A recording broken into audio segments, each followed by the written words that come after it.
Hello, seekers. Welcome to Lifetime Soul, your platform for understanding life and its journey. I was watching, the planetary movements because I'm an astrologer.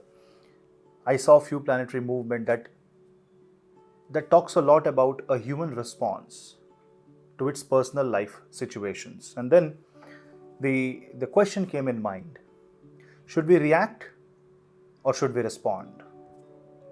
Because, see, as per Bhagavad Gita, we have two choices. Karma is our only choice, and not doing anything is also a karma, because either we can choose to do something or choose to stay silent, not do anything.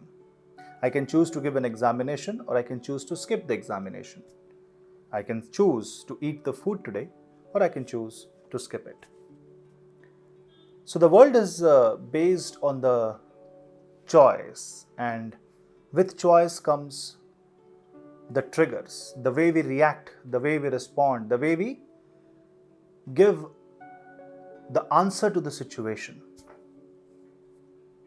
And then comes the burning question: what is reaction and what is a response? Imagine a soda can, and you just shake that can violently and try to open it. The entire content will just spurt out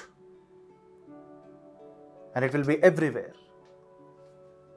Because this is like a kind of an emotion brewing inside your heart that wants to violently come out. And the moment that trigger happens, it comes out, but it is of no use because neither it delivers the message that it intends to, nor it allows you to connect with the other person. Whereas if you want to respond, responding to a situation is like being like water.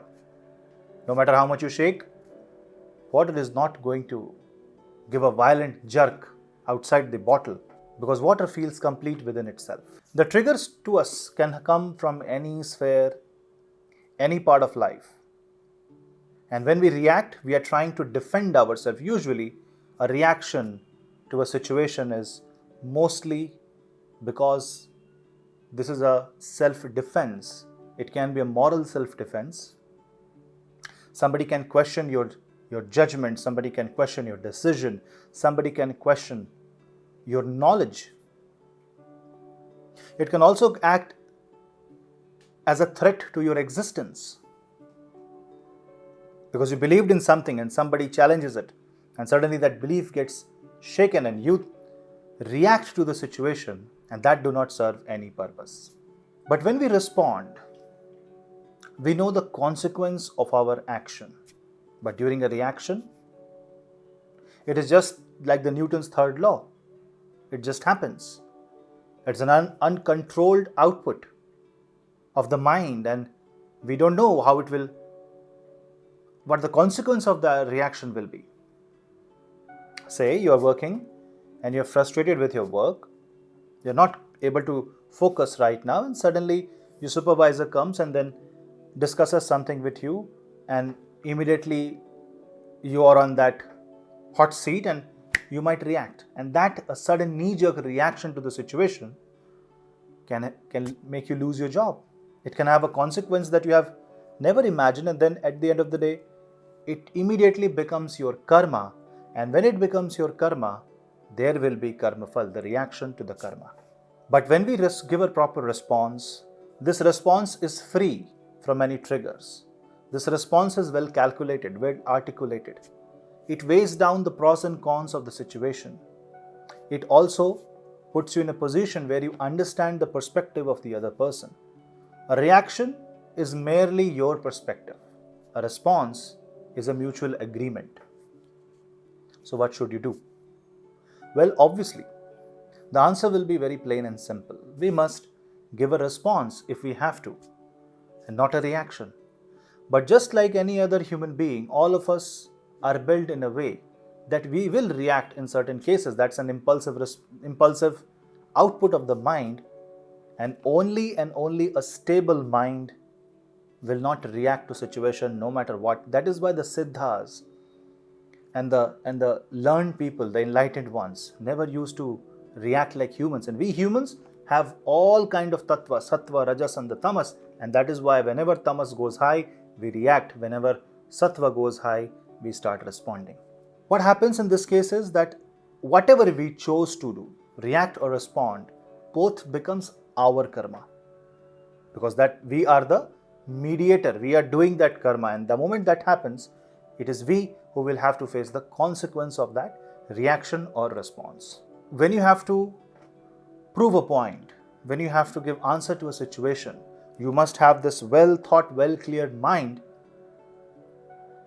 and that will help you get the message delivered in the right manner, in the right format. Otherwise, a reaction is also an action on your end which will cause further reaction, and then it becomes a chain reaction. Now, how do we apply this in our modern day-to-day life? See, we in our everyday will see a lot of moments, lot of triggers, lot of challenges, lot of questions, and we choose every instant and we create our own destiny and our own future.